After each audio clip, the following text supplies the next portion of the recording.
much like people really just view the NFL preseason as just fun exercise and getting ready. No, they don't. People are crazy for it. They wager on games, so we pay it the proper attention.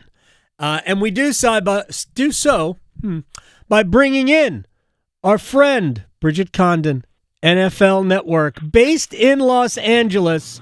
So it's, I guess it's not super early in the morning, but I think we got you in between takes on set. Is that true?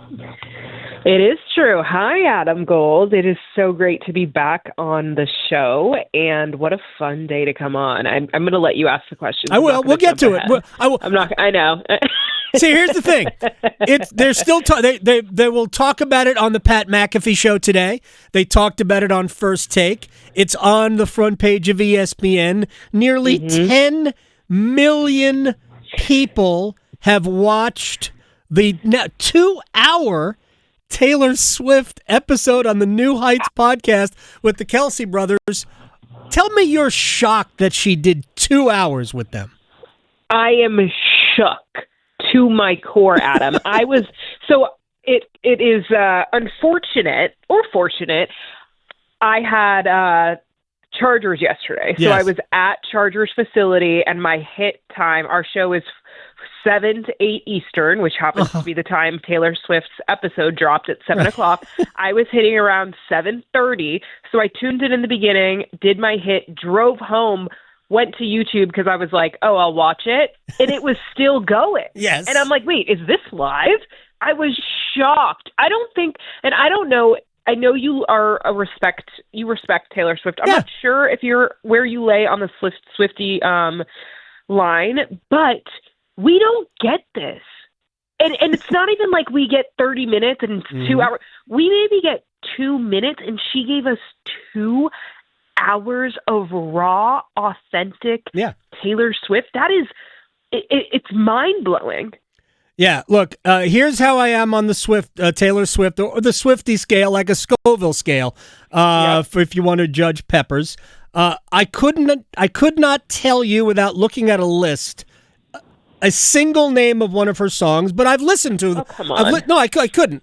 But I can probably do that with a lot of groups that I do listen to. I like the music. I do absolutely. I think she slaps.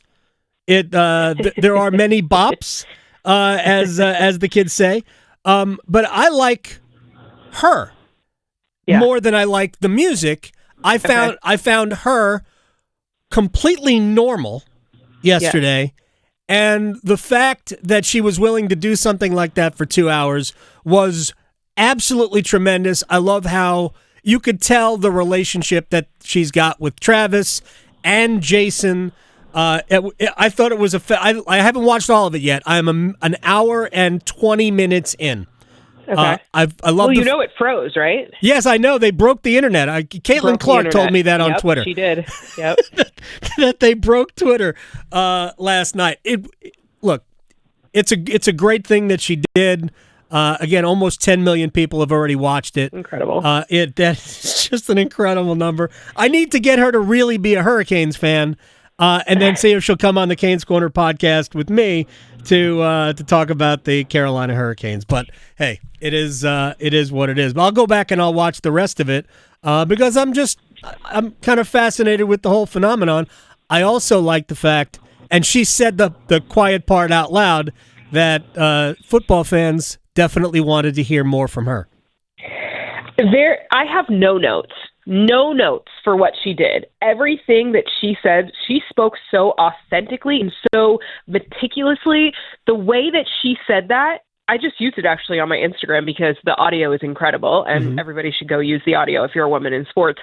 But it's so true. When you can laugh at yourself, I think that maybe, hopefully, got a lot of the men to realize, like, okay, she's not that bad. And again, it's not her fault that she's on our screens. The camera operators are going to her because that's what people want to see. And I remember, this is so funny, I was texting with a girlfriend of mine last night about this.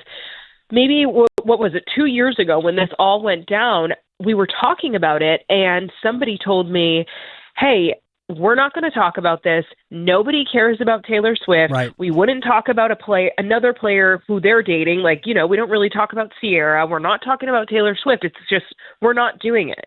And that narrative has completely shifted. I think, in GMFB this morning, they spent a long time talking about it. And you want to know why? Because as you mentioned, 10 million people already watched this. It hasn't even been 24 hours.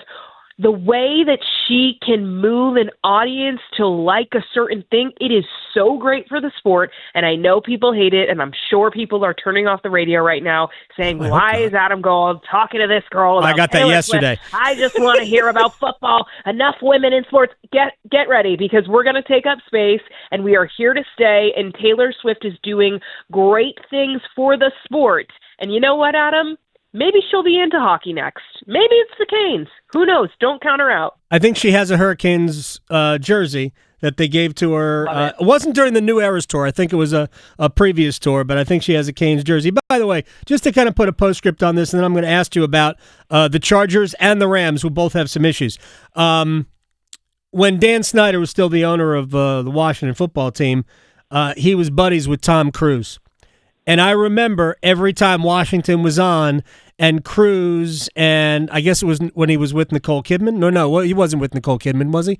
Maybe he was. I don't know. I don't know about the celebrity couples. Whenever Tom Cruise was there at the game, every time Washington did something good, they would show Dan Snyder and Tom Cruise together. And I bet no one cared.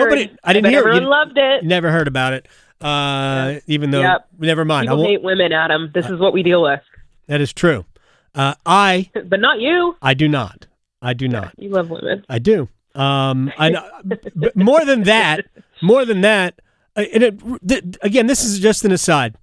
We all know who Sean Salisbury is, right? Former NFL quarterback, former ESPNer, is now doing radio in Houston. He's doing some video stuff, and I have no idea what really precipitated it, but he went on a rant about that there isn't a woman who coaches quarterbacks that could tell him something he did not know. And I just thought, how gratuitously sexist that was, because to be fair to Sean Salisbury, he played in the NFL. There probably aren't a lot of quarterback coaches, regardless of gender, who could tell a quarterback who played in the league for a decade, things that they didn't know. Maybe they couldn't physically execute it, right?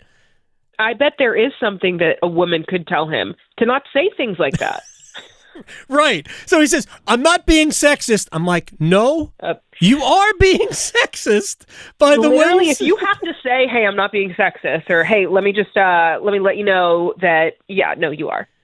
All right. Now let me ask you. Football, though. I know people are sick of this. The Chargers. So Rashawn Slater. Jesus. Yeah. So Rashawn Slater. So he got injured last week in practice, non-contact. I believe it was 7-on-7 or 11-on-11.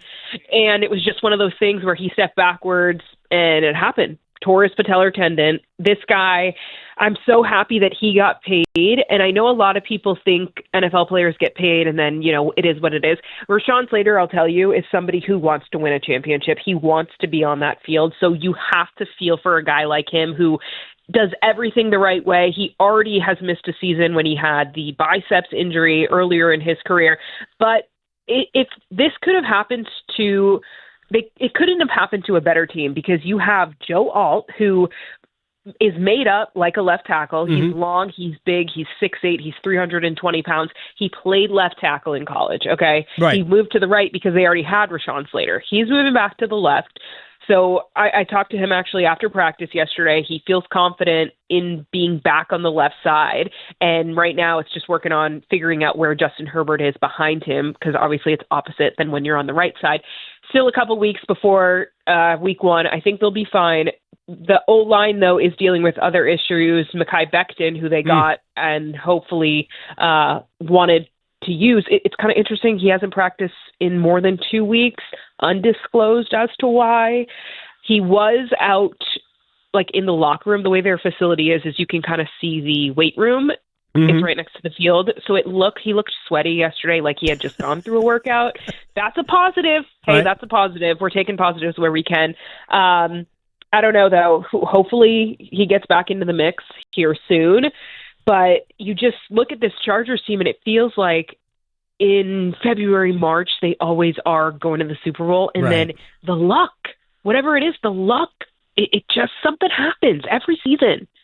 By the way, I have inside information that Mekhi Becton being sweaty, he had seen a trailer of the Taylor Swift appearance on the New Heights podcast. So I think that was really, well, he saw the album cover. Breaking news here. Yeah, he saw the album cover. So the reason I asked you about the Chargers, the Rashawn Slater injury is obviously a big deal. It's year 2 of Jim Harbaugh. And Omarion Hampton, who was a star at North Carolina, is now their guy in the backfield. And I was curious if it changed the calculus of what we could expect. Plus, that division got it. I mean, the Broncos are no joke. Yeah. The Broncos, top to bottom on the roster, look like definitely a playoff team that could be even better than that.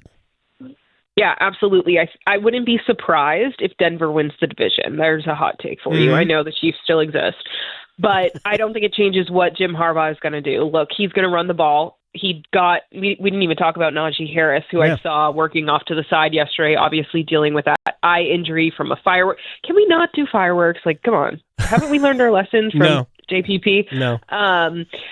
He was working out, doing more yesterday than he had been doing. He's still on the NFI. Hopefully he comes off soon. But as you're mentioning, Omarion Hampton, who I remember covering, he went to Cleveland, right? I believe he did in North. They used to play Wake Forest. Oh, okay. If I'm remembering correctly. I remember him in high school, and obviously now he was the Chargers' first-round pick. They love him. He's been great.